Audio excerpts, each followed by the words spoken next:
Hi. Hello, everyone.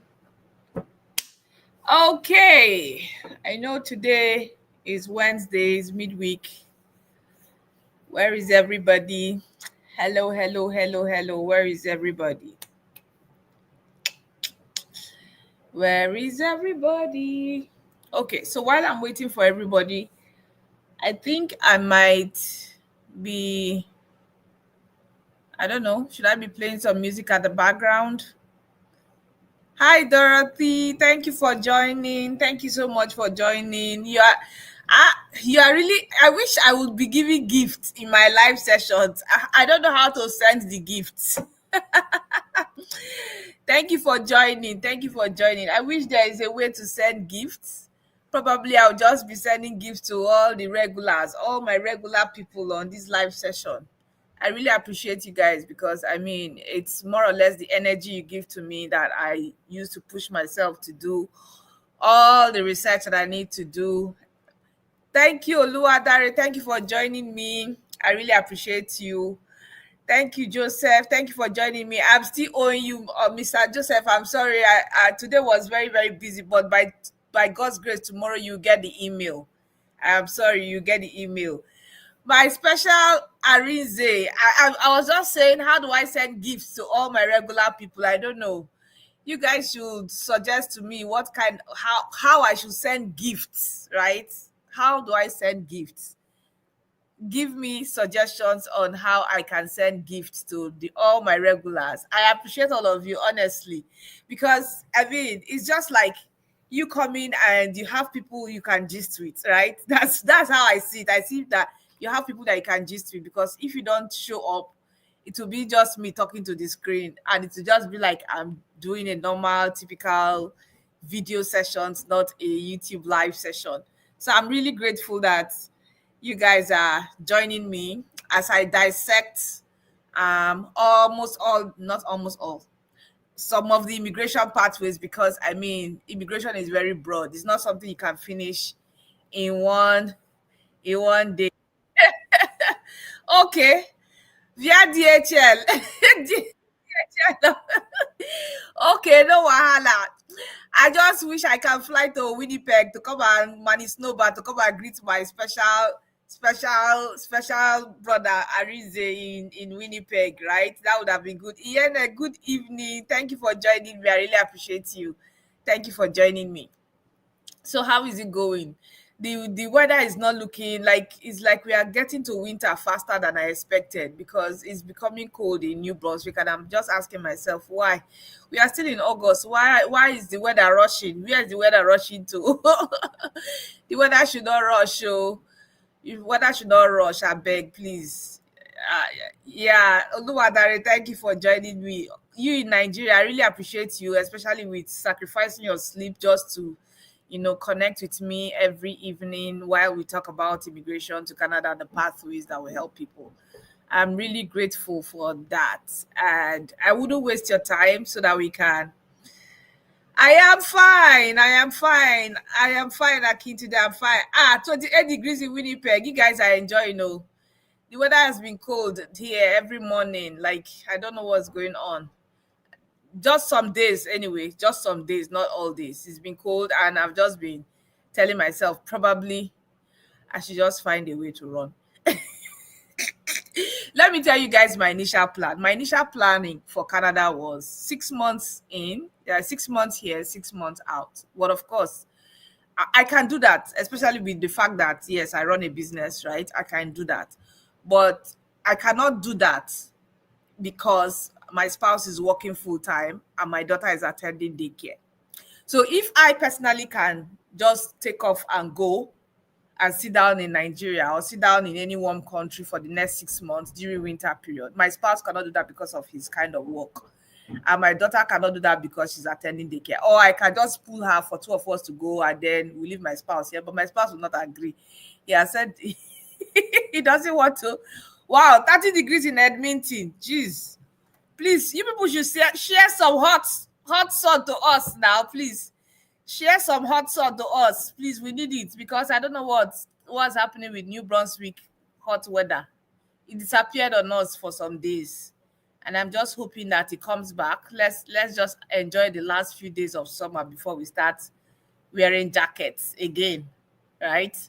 So yeah, so my, like I was saying, my initial plan was 6 months in Canada, 6 months outside Canada, which I can do because I work remotely. I work from home. I can carry my laptop anywhere. I can do my consultations anywhere. I can submit people's applications anywhere.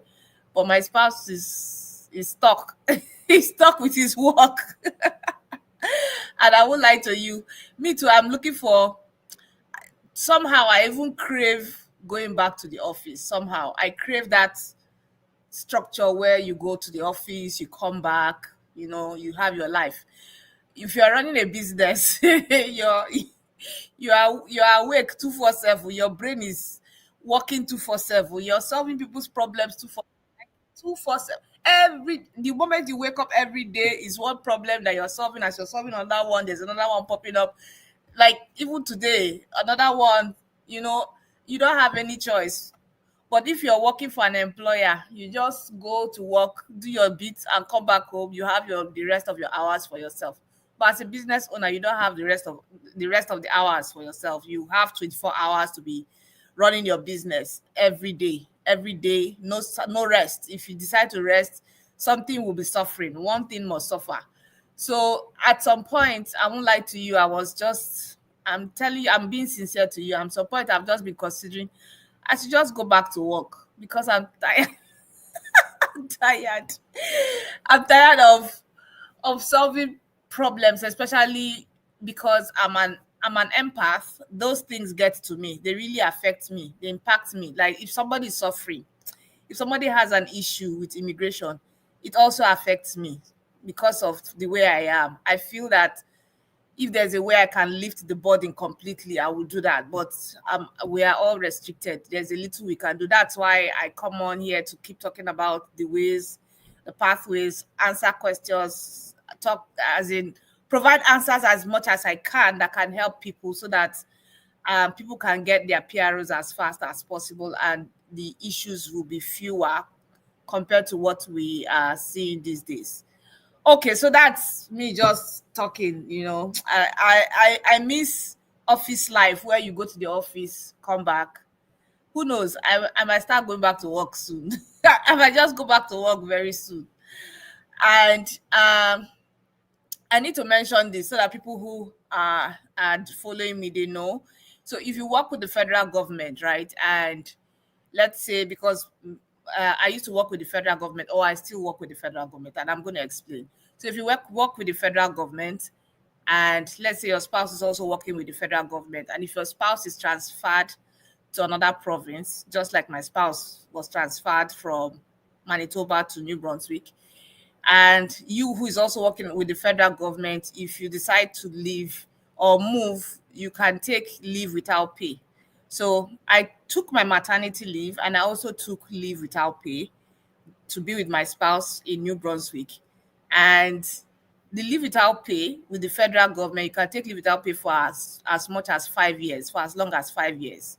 So you have 5 years to just do whatever you like. If you are a business person like me, you can use that opportunity to do your business, which is what I am doing, right? But you have to return back to work before the fifth year, before the expiration of the fifth year. So in my own case, I took maternity in 2021, and the maternity I took 18 months and it spilled. So I took 18 months, and then after that 18 months, I went back to work. The work was not working for me because my spouse was not around. Then he was in New Brunswick. I was if you watch the story of how I moved, I talked about it. Work was not working, so I said it's not working for me because my spouse is not around. Only me cannot take care of my baby. I had my business, blah blah blah. I need time off, so they gave me 1 year leave without pay. So I took that 1 year leave without pay, and I was still pushing my business. And then after that 1 year leave without pay, that was when my spouse fully now decided to stay here. So I had to come and join him, or he came to pick us up to join him, right? So when he came to pick us up to join him, I now told them again that I need an extension of my leave without pay. So they now extended my leave without pay. So now they are counting the number of years I have stayed out of work. And I'm doing this because like I'm a permanent staff of the federal government, right? So they're counting the number of years I've stayed out of work, and it's almost 5 years. They've given me they sent me an email saying I have to return back to work by 2026. If I don't return back to work by 2026, it means I'm forfeiting my, what do you call it now, my permanent job with the federal government. And I don't want to mention the parastatal because it's a very highly sensitive parastatal or government agency. Some of you who know me personally, you would know. But I mean, if you're working there, you are advised not to, how would I put it now, not to announce where you work because of the sensitivity of the place, right? So I still have my job with the federal government of Canada, but I have been asked to return back to work before 2026, or I leave my full-time job. So now I will ask my community members this question. If you were to be me, what will you do? Will you let go of the federal government job? Will you let it go, or you would go back to work? And going back to work means I have to go back to Winnipeg, right? Because that is where my office is. But they have the option of me looking for a branch where we are. And if I'm able to get a branch where we are, I can continue working from this branch where I am. And I don't need to go back to Winnipeg. So that's a summary. I don't know. I don't know why I'm bringing this topic this evening. It has nothing to do with being a pharmacist. I just felt I should share this part of my life so that you guys are aware. One day I might just tell you, oh, I've gone back to work. So that I can have small brain break. Let me say brain break from all the stress of running a business and just do normal job. I'm not okay. Maybe I'll leave this one for another day. I'll leave this topic for another day so that we can discuss this in details, right? If not, that if I start talking now, we will not talk about the topic for today. Okay, so that's it about me. So today is pharmacy. We're talking about pharmacy, and yeah, I'm sticking with what I'm doing. The good thing about the federal government is that you can move from one federal government agency to another. If you're a permanent staff of the federal government, you can move from one to another. So what they expect me to do is to move from, if I don't go back, I should move from my agency to another agency. I should still continue in another agency if I want to still maintain my federal government job. Anyway, so that's it. So yeah, so let's talk about pharmacists and how pharmacists can become permanent residents in Canada. And let's see which provinces have pharmacists in mind and which provinces do not, which provinces you should be targeting if you're a pharmacist. If you're a pharmacist outside Canada, how you can position yourself. Pharmacy of course, is a regulated occupation similar to medicine, or doctors similar to nurses, right? But in terms of, in relation, if you ask me, the level of demand for pharmacists, how high it is, I don't think it's that high. It's not as high as it's supposed to be. But one thing that gets me annoyed, again, I will say the things that gets me annoyed about the Canadian system. One thing that gets me annoyed is if you go to the pharmacy to go and buy a medication, especially if it's a prescription, it's not as if you get there and you're getting your prescription immediately. You go there, they will tell you to wait for another 2 hours, for another 3 hours, for another 4 hours, for another 5 hours before you can even get your prescription. And I'm asking myself, why do people just like to stress somebody's life? Why can't they just hire more people, and you go there, you buy your medication, you get your prescription, you move? What is this wait? Like, there has to be, I don't know. Canada has built a system where they just deliberately keep people waiting for no reason. In every aspect, every area you go to, there must be a reason, or there must be something to keep you waiting. There's no sense of urgency, or there's no sense of rush. They just have a system like that keeps you waiting. You just have to wait, right? So it's, again, I just had to talk about that. Anyway, so back to the profession itself. So for pharmacists, if you're outside Canada, just like the medical doctors, you cannot start practicing as a pharmacist. You have to evaluate your credentials through the pharmacy evaluation board, PEBC. I don't have the full names on my head, but you have to evaluate through PEBC. You do your evaluation through PEBC, you do some exams, and then you start practicing as a pharmacist, right? So that is just a summary of the process. I'm not giving you the full details. I'm just giving you a summary of the process. Now, the provinces that you can target when it comes to provincial nominations and how to go about those provincial nominations is what I'll talk about. If you don't want stress at all, if you don't want any stress of provincial nomination, you meet the age requirement, you have good scores with your language exams, you have passed IELTS or CELPIF, you have maybe written French to boost your chances, then go through the express entry route. Express entry category-based selection for healthcare is just the straightforward route that will not stress you, as in you go ahead, create your profile, you get your invitation to apply under the healthcare category, you submit your application, you get your PR, then you come and start thinking of how you can get your license, right? Yeah, so that is it. If you don't want stress, go through that route. But if at the end of the day, you cannot go through the express entry, the next thing you should be doing is to target the provinces. And that is what I'm talking about now. Which provinces can you target as a pharmacist who is outside or as a pharmacist who is inside? Maybe you are a pharmacist, you came in as a student and you still want to continue working in that line. Where you should be targeting is what I'm going to tell you in this live session.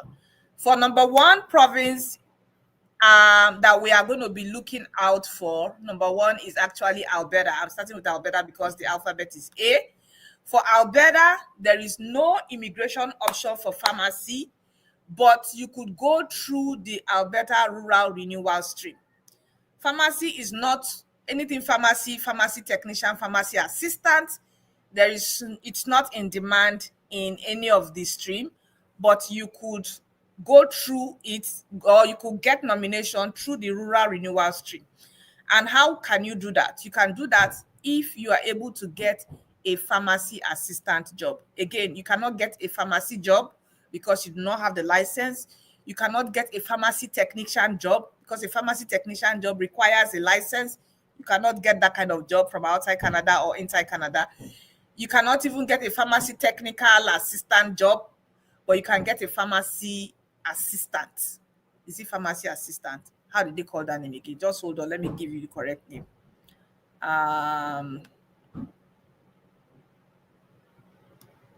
Sorry. Yes, pharmacy assistant. You can get a pharmacy assistant job. So there's pharmacy technical assistant, there is pharmacy assistant, right? There's pharmacy technician, pharmacy technical assistant, and then there's pharmacy assistant.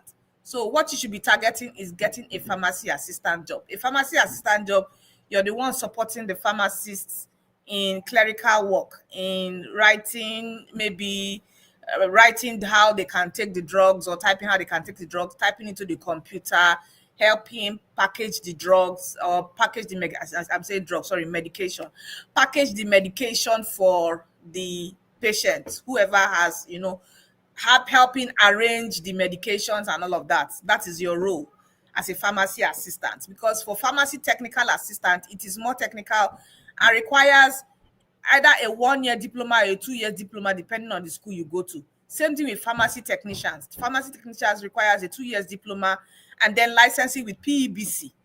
But and pharmacists as well requires licensing with PEBC.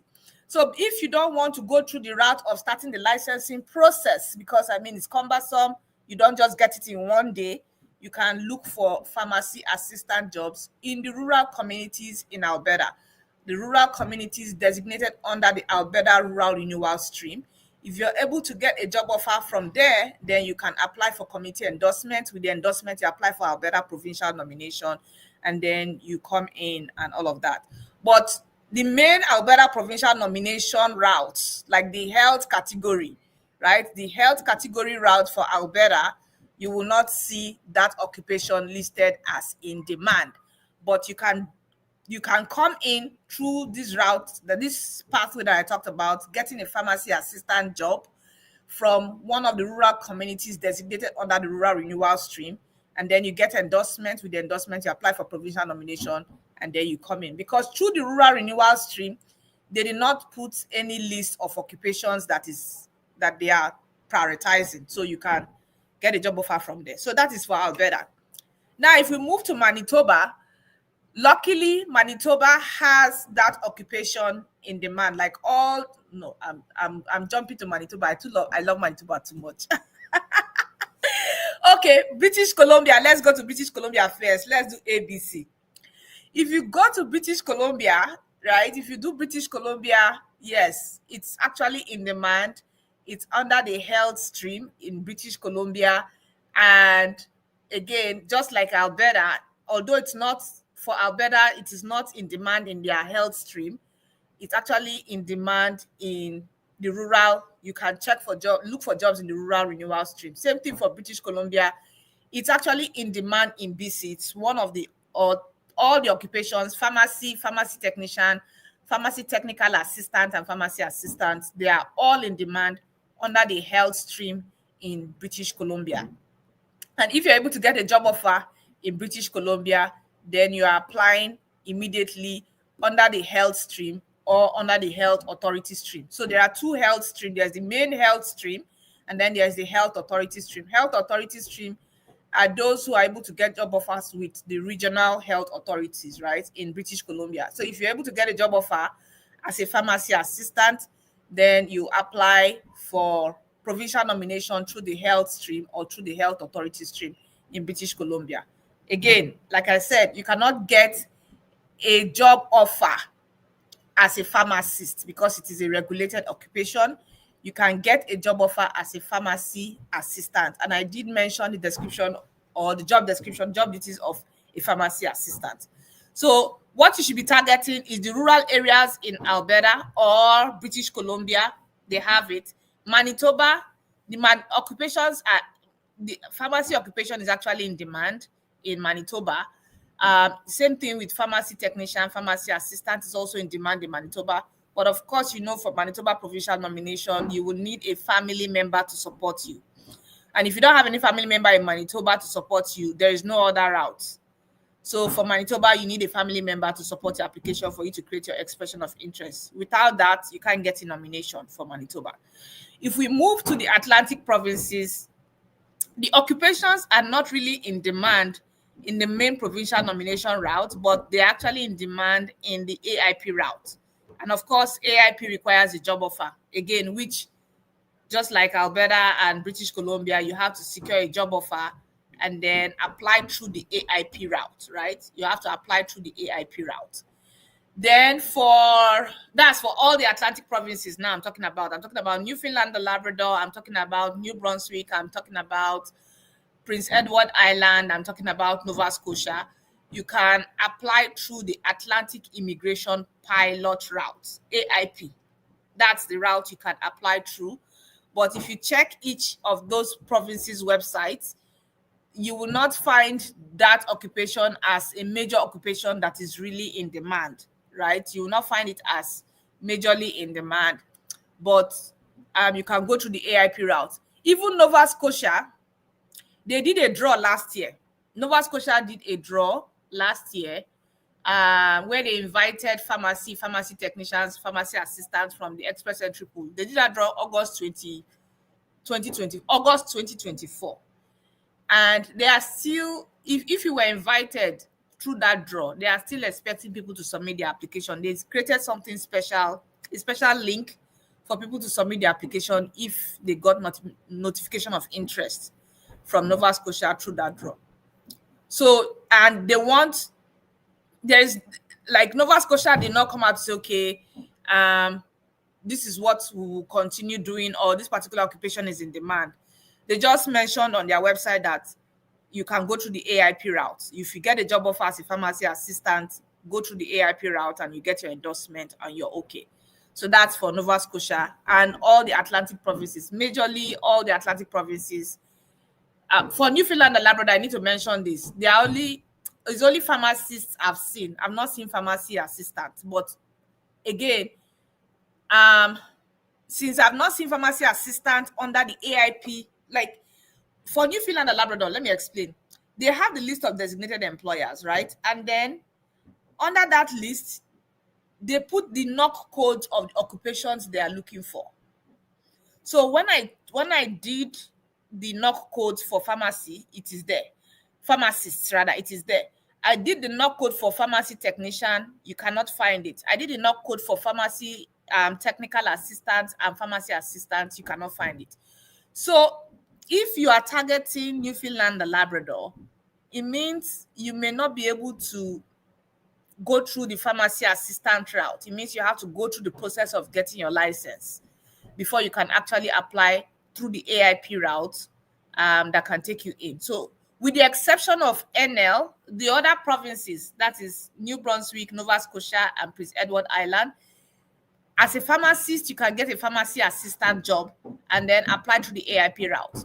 But for Newfoundland and Labrador, they did not put pharmacy assistant as one of the occupations that they need under the AIP route. So you have to know the difference. Only NL is actually different from the remaining Atlantic provinces. Okay, then we move on to Ontario. Ontario, there is nowhere they said pharmacists are in demand. If you came to study in Canada as a pharmacist and you are studying in Ontario, then probably the only option for you is just through the foreign worker route. Like they didn't put it as one of the occupations that is prioritized, right? But if your employer is able to endorse you through the foreign worker stream, then you're okay. But in terms of it being one of the occupations that they are prioritizing, sadly, no, it is not. It is not listed as one of the occupations they are prioritizing for Ontario. Then we move on to Saskatchewan. So for Saskatchewan, they have the exclusion list for Saskatchewan. Luckily, it is not part of the exclusion list. So for Saskatchewan, if you're able to secure a job offer as a pharmacy assistant in Saskatchewan, and your employer will give you a job approval letter, then you're okay, you're good to go, right? You're good to go for that. So that's just a summary of all the provinces you should be targeting. I didn't do search for the ROCIP communities to know which communities are looking for pharmacists or pharmacy assistants and all of that. I didn't do that research. I should have done that, but I mean, I didn't really have the time to really go through each of the ROCIP communities to know which occupations or which communities are looking for pharmacy and pharmacy assistants. So that's just a summary of all the pathways that are open. I didn't talk about the territories because the territories, they have their unique requirements, right? Yeah. So that's a summary. So if you know any pharmacist or if you're a pharmacist here and you're looking for a way to become a permanent resident in Canada, I'm just summarizing what I said earlier, that the best route is actually the express entry route, where you are not stressing yourself about getting the license or searching for a job. All you need to do is just create your profile. If you've written the IELTS, go ahead and write. If you have written it and you have very good scores, like you have the highest band scores, you're good to go. But if you don't have the highest band score for IELTS, that means you have to retake the language exam again and try to get the highest band score so that once they do the draw for healthcare, they will select you and you're good to go. If you don't want to go through the express entry route, that means you have to start searching for pharmacy assistant job. Yeah, start searching for pharmacy assistant job. Pharmacy assistant, I didn't say pharmacy technical assistant because there are different categories. I didn't say pharmacy technician because it will require you getting a license. But pharmacy assistant will not require any license. So look for pharmacy assistant jobs, especially in remote areas, remote locations, local locations. Look for pharmacy assistant jobs. If you're able to get those jobs, then you can be able to apply for, depending on the pathway that is available in those places, you'll be able to apply for provincial nomination.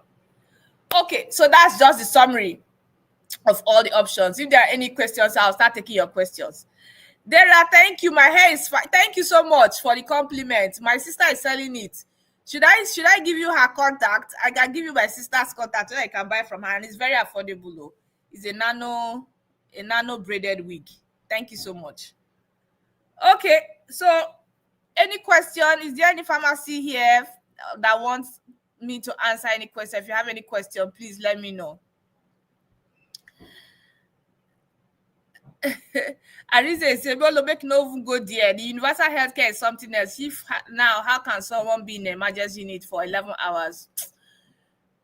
Well, Canada has its issues. We are not perfect, right? There's no. Let's just agree that there is no perfect society anywhere. There's no perfect society anywhere. We Canada has some good sides, but I mean, there's still the other side that is affecting everybody as well. Okay. Canada showed you pepper. Please, oh, what kind of pepper did Canada show you? What kind of pepper did Canada show you? Please, please, please, please. We are just all of us. We One thing I have told myself is to just remain positive in every situation. I have no choice but to remain positive, especially situations that I can't control. If I can't control it, there's no point um stressing my brain over it.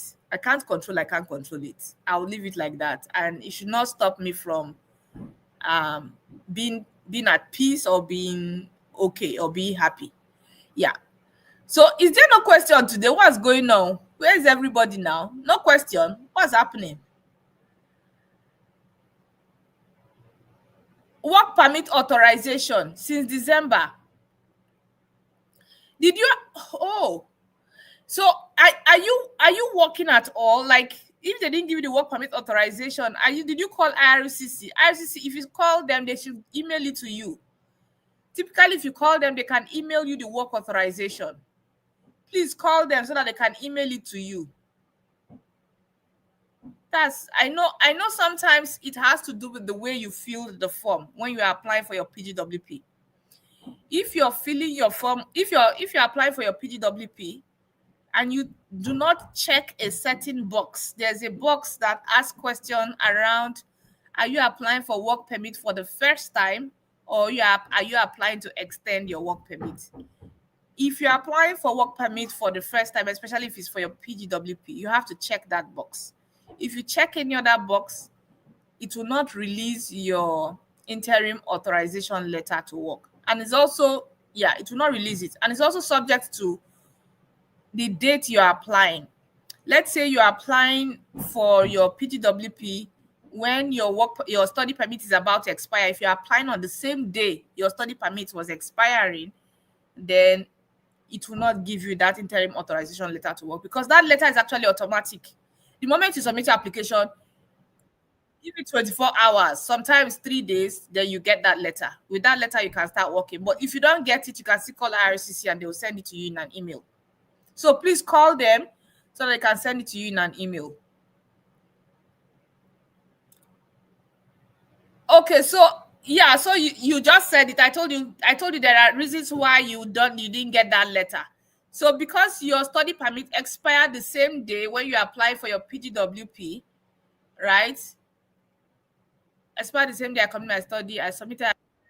So yeah, so because of that, that's why you didn't get interim authorization letter to work. So please call them, call IRCC, and technically, if you really want, I know it's not easy getting IRCC on phone, because I mean, if you want to call them, you have to target the time you call them. Call them in the morning before 8 a.m. Like maybe 5 minutes before 8 a.m. you start calling them so that you can go through the prompts. By the time you go through the prompts, it's 8 a.m. Somebody will be picking your call. Okay. What's the best band score for pharmacists in English proficiency? I usually tell people to get the highest band. If you can get the highest band for CELPIP, I also recommend CELPIP. I know IELTS, they'll be feeling the heat now because a lot of people are running away from them. Gone are the days when IELTS was the only option. Right now, there are lots of options. There is CELPIP. People are also saying PTE core is also another good exam that people are getting their scores from. And then there's also Pearson. So all these exams, get the highest band score. If you're able to get the highest band score, you're good to go. Okay. About work permit, some employers are rejecting interim work permit authority. In such situation, what do you want an applicant to secure a job and extend the spouse work permit?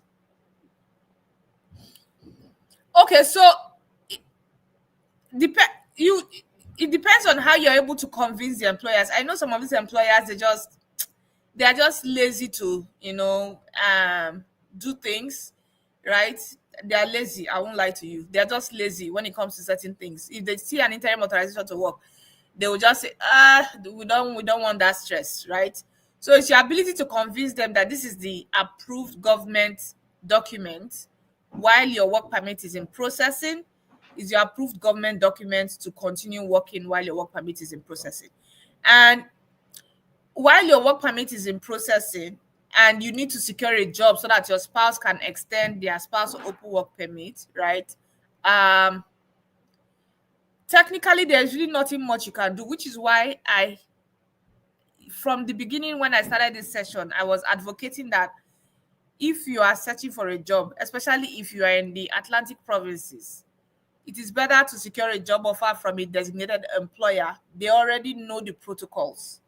If you get a job offer from a designated employer that already know IRCC protocols, you will not have this issue of interim work permit authorization that they are rejecting. You will not have it because those employers, they've gone through the process. They already hired, they like, there are some employers, they already know what the process is. They already know what it takes, and they don't stress you.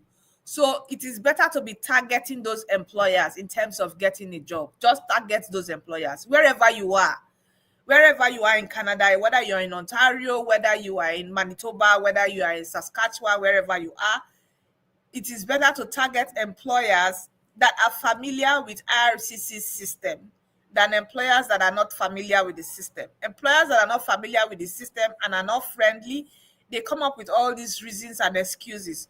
But if you meet an employer that is familiar with the system, you will not have this issue at all. They know. The moment you present the document, they know. If you don't even present, they'll tell you this is the document they want, and you present it to them, they will accept it.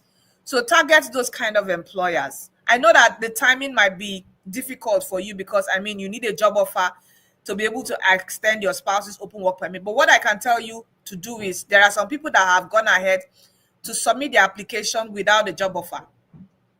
One of my clients did that. We submitted the wife's the wife is a student. We went ahead and did the wife's PGWP when she didn't have a job offer. And we waited because he still had valid work permit to work, right? We waited until his employer started disturbing him before we submitted his application. In fact, I need to mention this. This one is what I mentioned is not that client. This is another client, right? We submitted her application. She also was a student. We submitted her application when she did not have the necessary documents. She did not have a job offer, but she had a promise of a job offer. So we submitted her application. We also submitted her spouse's work permit extension. And um, in the letter, we explained, because I had to advise her that you have to explain to the visa officer so that they know, so it doesn't look like you are submitting something when you know you are not eligible. So in the letter, she explained that she had gotten a verbal confirmation that she will get an employment if she submits her application for PGWP. And because she's aware that her spouse is not eligible for extension because there's no job offer included in the application, that she's requesting for RCC to give her more time. Once she submits the application and she gets the job offer, she will update her application with RCC, as she will update her application with the job offer when she gets it. So we submitted it like that. Luckily, 2 months in, she got the job offer. Funny enough, she didn't even get interim authorization letter. I just remembered just now. She got the job offer, and then we updated RCC via web form. And after updating RCC via web form, 1 month later, their work permit got approved. So both spouses' work permit got approved. Her own work permit and the spouse's spousal extension also got approved. So if you have already submitted your own and you need the job offer to help extend your wife's own, then target an employer. But if you're in a situation where you've not submitted your work permit yet, you can use the same explanation that I used for my client, where we explain that she has a verbal confirmation of a job offer in a selected occupation, and she's just waiting for the PGWP application to go in so that she can use the document to get the job offer. So if you can use that and then work towards getting that job offer so that you can update them, right? These days they are taking time, but in some applications they are not taking time. They just quickly approve and all of that. Yeah. So that's what I would recommend that you do. Okay. So what next? Is there hope in the express entry stream for a pharmacist above 30 years of age? My challenge is my CRS score. So if your CRS score is low, it means that your language score might be low, because the last draw they did was 470.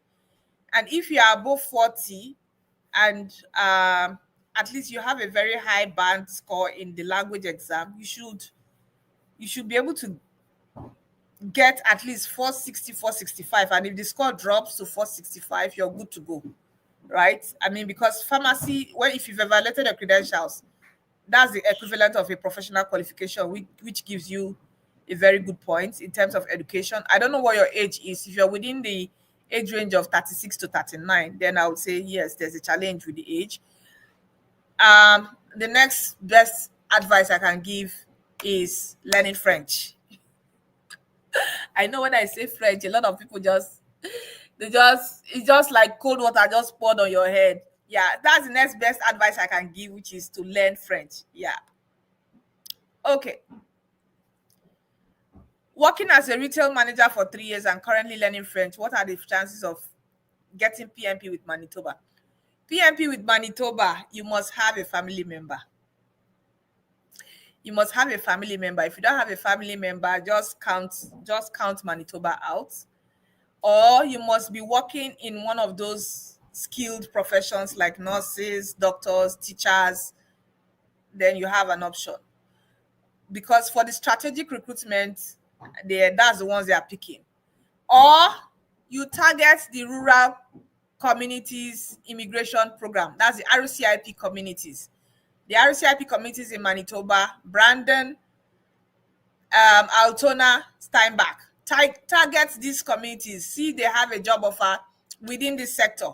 If that particular occupation is within the priority occupation and there are job offers, then you're good to go. That's, you get a job offer, then you apply for community endorsement. With the endorsement, you apply for permanent residence. That's the only option I can recommend for Manitoba, RCIP. Because the other one, you would need a family member, maybe a cousin or a sibling to support your application. Okay. Is it true that if as a visitor you get an LMI, you can do an in Canada work permit application using a residential address here? Then when it's approved, you can leave the country and re-enter. Yes, you can do you can do an in Canada application. That doesn't mean that you can submit your application while you are inside in Canada. Sorry, I'm twisting my tongue now. You can submit your application while you are inside Canada, right? But you cannot get the work permit because you have to still leave and come back. You have to still leave and come back. So if the person has a job offer, an LMI job offer, then I would say yes, they can submit the application. But in terms of the work permit, once it is approved, the person has to leave and come back. Okay. 40 years. I would say target the RCIP communities or the francophone community. Francophone communities for Manitoba. It's just one francophone community, which is Saint Pierre Joly in Manitoba. So target the francophone communities. I say community, sorry, community. Francophone community in Manitoba. But if you want outside Manitoba, then target all the francophone communities outside Manitoba, as well as the RCIP communities. Okay. Is it possible for RC to give 3 years work permit for 1 year study? Got 3 years PGWP. So, well, sometimes RCC makes mistake. They do make mistake. This is not the first time that I've seen such a situation. I've seen several situations where people who do 1 year study luckily get 3 years postgraduate work permit. And somehow this is how it happens. Let's say somebody comes in to study in, let me use Manitoba as an example. Somebody came in to study at Red River College. And after studying for, let's say, 7 months in Red River College, they didn't complete their program, right? And they decided, I don't want to continue with this program. I want to do another program in MITT. They now get admission in MITT and move to MITT. They now do, let's say, a program in MITT and complete it, right? They didn't complete the program in Red River College, but they completed the program in MITT. Now, in such situation, RCC is counting the two schools as 2 years. And with that, they get 3 years PGWP. Such mistakes happen. That's one mistake. The other mistake is just same school, they just finished 1 year and they are so lucky that the visa officer did not know and just gave them 3 years PGWP. Yes, it happens. It is not by them moving to somewhere. It's not by where they moved to. Please get it. It's not by, oh, because they moved to this place, that's why they got 3 years PGWP. The two instances I gave are the instances where they are able to get 3 years PGWP, where there's a total mistake by the visa officer. And the second one is where the person studied in two schools, two different schools, and the visa officer is counting it as two programs that is eligible for 3 years PGWP. Okay. I think I've answered your question. Is there any other question I skipped? No, I've answered your question on LMIA in terms of the work permit application inside Canada. Okay. A friend submitted his PGWP with his spouse work permit extension without him having a job offer. The spouse got 1 year extension while he got interim work permit. I am concerned as that's not RCC rule. Okay, so RCC system, when you say the spouse got 1 year extension while he got interim work permit, how many months interim work permit did he get? Is it 6 months interim authorization, or I need to know what he got. What exactly did he get? Yes, learning French does. Learning French really helps. It does. It helps a lot. It helps a lot, yeah. Okay. Can I use any other evaluation board for my credential evaluation as a pharmacist, or only PBC? You can use WES. WES will still evaluate you as what do you call it now? As the equivalent of a pharmacy or the equivalent of a professional occupation, right? But PBC is when you're more like starting the licensing process to become a pharmacist. So why don't you use PBC instead? Especially if you want to practice as a pharmacist. Except you just made up your mind that you don't want to practice as a pharmacist, you want to do something else, then I'll say yes, then use WES. But if you want to practice as a pharmacist, you have it in your heart of hearts to practice as a pharmacist, then you can go ahead and use PBC. There are people that are pivoting. Some people just feel that the pharmacy, again, I feel that the pharmacy occupation doesn't really pay well in Canada. Is it just me that is thinking this way? I don't know. It's just my thought. I feel that they don't pay well. Like, they are not getting as much as their counterparts in other healthcare category are getting. Right? That's my thought. That's my opinion. I just feel that they are not well paid or well compensated, and they don't really have much opportunities. That's my opinion. No, I don't know. You might have your own opinion, but I just feel that they are not well compensated. Okay. So you're saying that the main applicant got 6 months interim authorization letter to work, while the spouse got 1 year interim authorization, because they've not approved it yet. If they have approved it, then it's fine. Everything will align. So RCC system, right, is funny. There was a time people were getting 1 year extension or 1 year interim authorization letter expiry date, and then after a while they switched back to 6 months. So probably that was when they had that technical glitch. I would say it was a technical glitch because it happened around that June, July, where people were getting 1 year, and then after a while they switched it back to 6 months. Yeah, so it could happen. It's a technical glitch. Okay. Can someone working in a tech company, BSc in engineering, 34 years old, write IELTS, apply for express, even though it's the only IT skills assessment they can take to boost eligibility? So they don't need to do any IT skills assessment to boost eligibility. BSc in engineering, right? If the person is able to evaluate that qualification via ICAS Alberta. ICAS Alberta is spelled as IQAS. ICAS, International Qualification Assessment. That's what they call it. I don't know what the S is for, but International Qualification Assessment Alberta. If the person is able to evaluate it with Alberta, there's a possibility of the person getting the equivalent as professional qualification. So this is also applicable to those who did law. If you did law, you evaluate your credentials with ICAS Alberta, you can get a professional qualification. And professional is on the same level with master's qualification. So if the person is able to evaluate it with ICAS, get that professional qualification. I don't know whether they've changed their rule, but I know before, I'm talking based on what was obtainable some years ago. I don't know if now it is still the same. I'm talking based on what was obtainable some years ago, where people who did law, people who had engineering qualification could evaluate their credentials with ICAS Alberta and get the professional qualification equivalency, and they can use that to claim the master's level points in express entry, which boosts their scores, right? I don't know whether it's still the same, but if it's still the same, fine. If it's not the same, the option that is available is for the person to do maybe a PGD.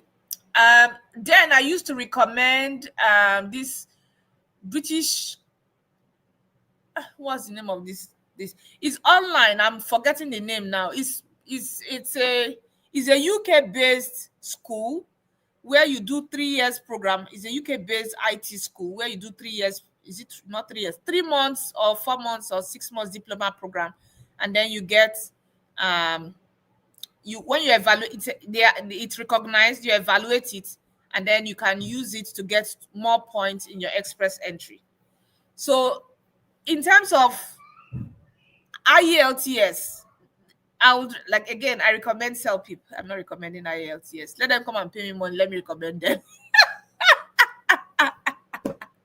It's not as if CELPIP is paying me money. I'm just joking, right? I recommend CELPIP because people are finding it easier getting CELPIP scores than IELTS. So again, it depends on how high your CELPIP scores are. If your scores are very high, when they do the draw, if they do that's the category-based selection draw for STEM. Again, they've not done any STEM draw this year. They've not done any category-based selection for STEM this year. And for STEM, you have most of the engineering qualifications, including architecture, including insurance, including cybersecurity, and a lot of people just quickly went to start getting insurance license because they are expected to get a draw on that STEM, and they've not done any draw for STEM this year. I don't know what is happening to RCC. It is well. Anyway, let's just see. Yeah, that's the best I can advise. Okay. LMIA is already approved, so the visitor was advised to apply for work permit using an inland address. After it's approved, he can exit the country, re-enter to get hard copy at POE. Yeah, that's fine. Yeah, I already mentioned that it's fine. He can apply from inside. I mean, he's inside, right? He can apply from inside. But if you ask me, the best advice, if at the end of the day, the person will still come back in, if you ask me, I would say the person should apply from outside. That's the best advice I can give. There's nothing wrong in applying from inside, but why I'm saying apply from outside is because if the person applies from inside, they would know RCC in their mind, they'll say this person came to hustle LMI. So because I've said it before that I think like the way the visa officers think. I assess things anyway, probably because of my work with the federal government. I'm not working with IRCC. Please don't get misquote me. I'm not working with them. I'm working with a different agency entirely. But because I've worked with that agency, I know how the thought process is, the thought process of every immigration officer, how it works, because we do something similar but in a different terrain entirely, right? So put yourself in the visa officer's shoes and think of the thought process of that visa officer. Is there anything wrong? Technically, there's nothing wrong in applying from inside. But as a visa officer, if you're the one assessing it, what will be in your mind? You say, this person came to hustle LMIA, and the person has gotten LMIA. So, best advice, tell the person to apply from outside. Best advice, apply from outside. That's the best advice I can give you. There's nothing wrong in applying from inside, but best advice, apply from outside. Don't give the visa officers the reason, the thought process to think, this person came to hustle LMIA, the person has gotten LMIA. Okay. All right. It happened July this year.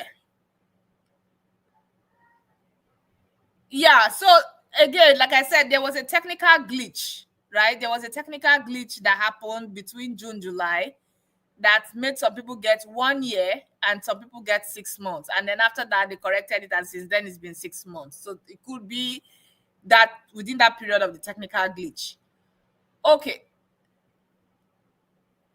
Only done online, no paper based. Paper based is quite different from online. Well, if it is only done online, what are they have? Okay, so I know that the paper-based application allows people to work within a certain time frame, but the online one can be fast. I've not done selfie before. I don't know how the exam is for me to really assess if it is something that can be done, right? But I recommend selfie because people are getting very good scores with selfie than IELTS. Yeah. Okay, so I think I've answered enough questions today. I really appreciate everyone for joining me. I enjoyed myself today. Who did evaluation with Wes? Is an engineer. Does he need to still do the ICAS Alberta? So I don't know what. Do you want your husband to go through the express entry route? Right. I mean, if he goes through if you want him to go through the express entry route as an independent applicant, right, then I'll say yes. But I don't know what your husband's age is for me to really determine if he has what it takes to get invitation if they do the STEM draw. And I don't know which of the engineering, whether it's civil engineering, whether it's geological engineering, I don't know which one. If I know if it falls under the category-based selection for STEM for me to advise. And like I don't know these details for me to say, okay, yes, it's possible for him to do ICAS and then let him be an independent applicant. When I mean I'm not saying independent, but I'm saying that he can have his own express entry profile, right? He has his own express entry profile. You have your own express entry profile. Both of you are trying to get PR through each other. Like one person could be able to get PR. So subsea engineer, I don't know whether subsea engineer is part of the occupations listed. Just give me some seconds, let me check, because it's just 2 pages. Architecture, blah blah blah. So there is geological engineers, there is mechanical engineer, there is no subsea engineer, right? So since there's no subsea engineer, I can't really advise for him to do the ICAS. Subsea engineer is not part of the category-based selection for STEM. So there's no point. There's no point him doing the ICAS. It will be a waste at the end of the day. Okay, so thank you so much for joining me. I really appreciate all of you for taking time out to have this conversation with me. Tomorrow we'll be talking about trades, occupation, trades, how the trades people can Yes, no draw for STEM. Since this year, they've not done any draw for STEM at all. No draw for STEM. And a lot of people were just gearing to take advantage of the STEM draw. But I don't know. They just relaxed. I don't know whether they want people to start carrying placards. Do STEM draw. Do STEM, RCC, do STEM draw. Immigration is funny. It's funny. Anyway, so tomorrow we'll be talking about trades, construction, how people can pathways for trades and construction workers, where they should position themselves, where they should sit, my tongue is twisted now, where they should search for opportunities in Canada, whether they can get job offers and all of that. Yes. So tomorrow we'll be talking about trades, construction. If you're in Canada, how you can also position yourself within that category. If you're a trades person, I mean, there's a trades, but they've not done. Funny enough, they've not even done a trades draw this year too. And I'm just wondering what's going on. Is it that this new immigration minister is not? I don't know. She's just been so silent. Everybody's been complaining that the new immigration minister is silent. Anyway, we'll talk tomorrow. Thank you so much and have a very blessed evening. I appreciate all of you from the depths of my heart. I want to say a very big thank you. I wish I can send you gifts to all of you. I really wish I can do that. Or wherever I see you, I just hug all of you. Thank you so much and have a lovely evening and stay blessed. Bye bye.